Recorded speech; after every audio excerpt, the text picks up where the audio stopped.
Hi everybody, I am recording another storytime video. I'm realizing that for parents and kids it's pretty hard to keep getting online and doing all these Zoom meetings, and I feel like we're kind of overloaded right now. I'm sure lots of you are feeling that way too, so I will always have them available. I'm going to do my best to be available to you every Tuesday and Thursday for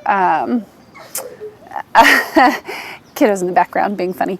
Anyway, I will be available to you guys as much as possible on Tuesdays and Thursdays. But I'm also going to start recording the readings so that you can access them when it's best for you and your family, and I hope that you are still enjoying them.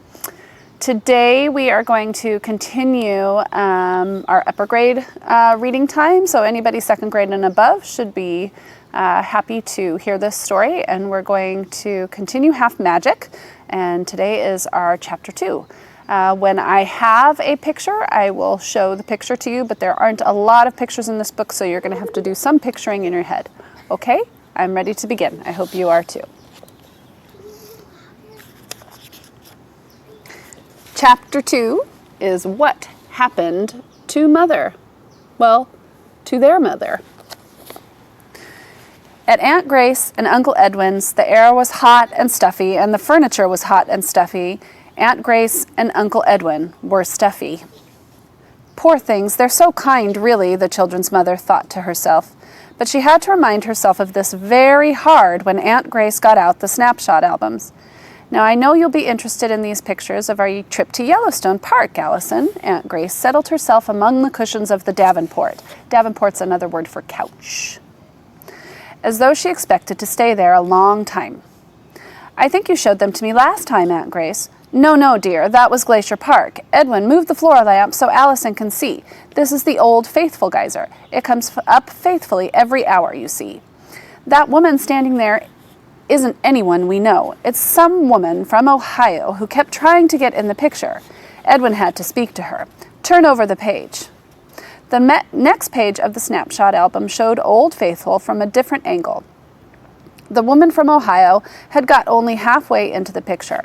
Otherwise, it looked just the same as the first one. The children's mother patted back a yawn. I really must be going, Aunt Grace. Nonsense, dear. You must stay for cake and coffee. Just a little chocolate cake, best you ever tasted. I made it myself. The children's mother suppressed a smile. Catherine had said Aunt Grace would say that. She always did. The clock struck 11. Oh dear, their mother said to herself, and that long bus ride home too. I wish I were home right now. Next moment, all the lights in the room seemed to have gone out, only there seemed to be a moon and some stars shining in through the roof. Their mother looked for Aunt Grace's stuffy, kind face, but Aunt Grace wasn't there. Instead, a clump of rather gangling milkweeds stared back at her. The hot, stuffy chair seemed suddenly to have grown cold and prickly. She looked down and around. She was sitting on a weedy hummock by the side of a road. There were no houses in sight, nor any light, but the far-off moon and stars. What had happened? Had she suddenly gone mad? Or could she have said goodbye to Aunt Grace and Uncle Edwin, started to walk home instead of taking the bus, and then fainted? But why couldn't she remember saying goodbye? Such a thing had never happened to her before in her life. She thought she recognized the stretch of road before her. Aunt Grace and Uncle Edwin lived in a suburb with a half-mile of open country between them and the town. Half a mile with only one bus stop, the children's mother remembered. She must be somewhere in that half-mile, but would the bus stop be ahead or behind her? The sky ahead showed a glow from the lights of town, and she started walking toward it. The moon was a thin new one and didn't shed much light, and the woodsy thickets on either side of the road were dark and spooky.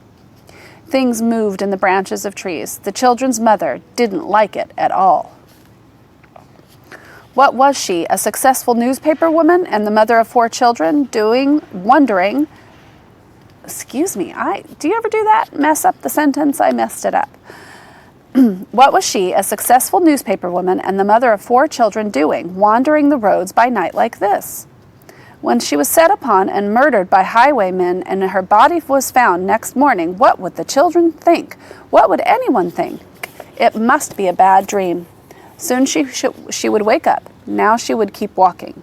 She kept walking. Behind her, an engine throbbed and lights shone. She turned, holding up her hand, hoping it was the bus. It wasn't the bus, just someone's car, but the car stopped by her, and rather a small gentleman looked out. "Would you like a ride?" "Well, no, not really," the children's mother said, which was not true at all. She would like one very much, but she had always told the children particularly not to go riding with strangers. "Did your car break down?" "Well, no, not exactly." There's the little car and the little man. "Just taking a walk?" "Well, no." The rather small gentleman had opened the door of the car now. "Get in," he said. To her surprise, the children's mother got in. They rode along for a bit in silence. The children's mother tried to study the gentleman's face out of the corner of her eye, and was displeased to see that he wore a beard. Beards always seemed to be, to her, rather sinister. Why would anyone wear one unless he had something to hide? But this beard was only a small pointed one, and the rest of the gentleman's face, or as much of it as she could see in the dark car, seemed pleasant. She found herself wanting to tell him of her rather strange adventure. Of course she couldn't. It would sound too silly. The gentleman broke the silence. "Lonely out this way after dark," he said. "Rather dangerous for walking, I should say." "I should say so too," said the children's mother. "I can't think what can have happened. There I was talking to Aunt Grace, and suddenly there I was by the side of the road." And in spite of having decided not to, she began telling the small gentleman all about it. "There's only one explanation," she said at the end of it. "I must have lost my memory just for a minute." "Oh, there's never only one explanation," said the rather small gentleman. "It depends on which one you want to believe. I believe in believing 6 impossible things before breakfast myself. Not that I usually get the chance. The trouble with life is that not enough impossible things happen for us to believe in. Don't you agree? Where did you say you live?" "I didn't," said the children's mother. Really, this night was growing odder and odder. She wasn't used to meeting people who talked exactly like the White Queen, or to giving her address to perfect strangers either. Still, if she wanted to get home, there didn't seem to be anything else to do. She gave him her address, and a moment later they were driving up before the house. Drink of water. She thanked the small gentleman for his trouble.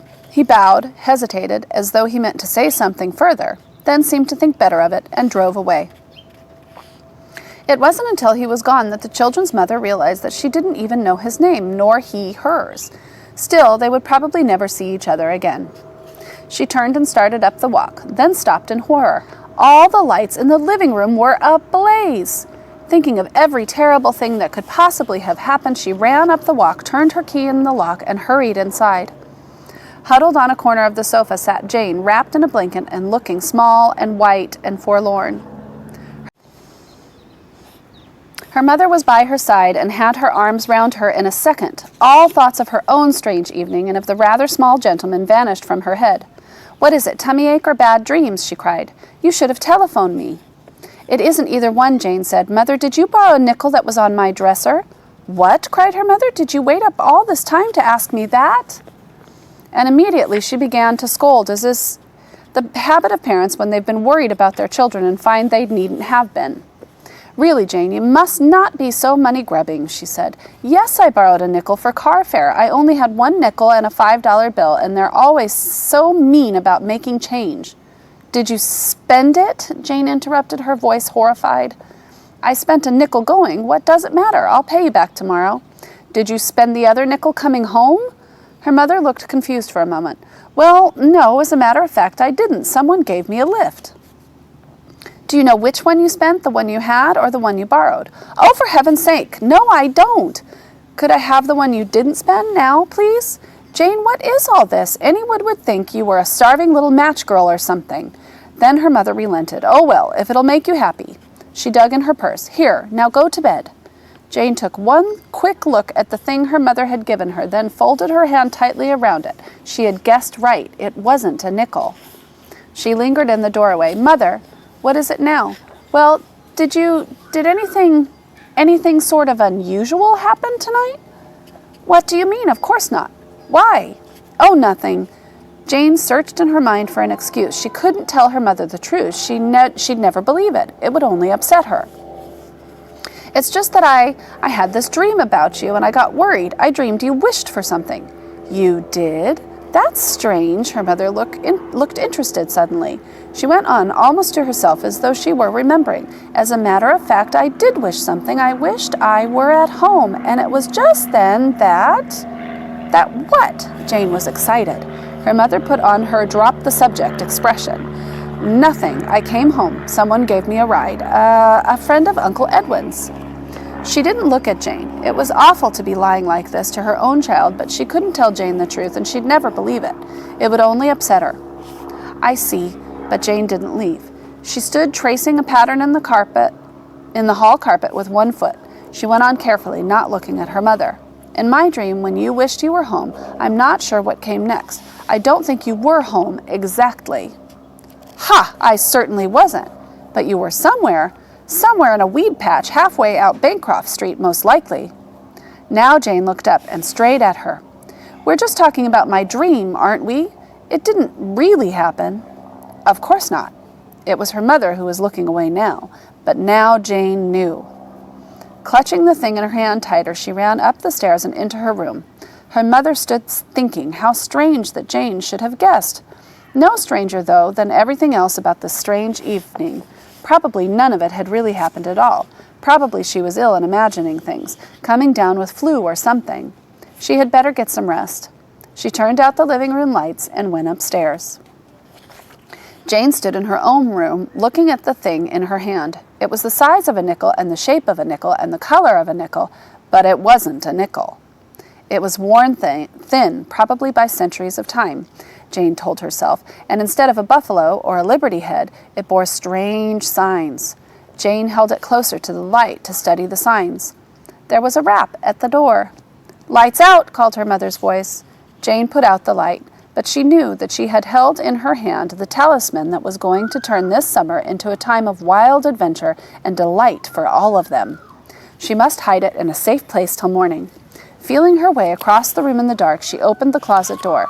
There was a shoe bag on the inside of the door, one of those flowered cotton affairs with many compartments for shoes, though Jane seldom remembered to put hers away in it. She dropped the magic thing into one of the compartments in the shoe bag. No one would disturb it there. Then she got into bed. Her last thought was that she must wake up early in the morning, by dawn at least, and call the others. They must hold a conference and decide just how they were going to use this wonderful gift that had descended upon them out of the blue. It was going to be an enchanted summer, and Jane fell asleep. So next Thursday, I'm going to read again from chapter 3 in Half Magic. I hope you guys are really enjoying it, and I hope that we will get to see each other again soon. I'll see you later. Bye for now.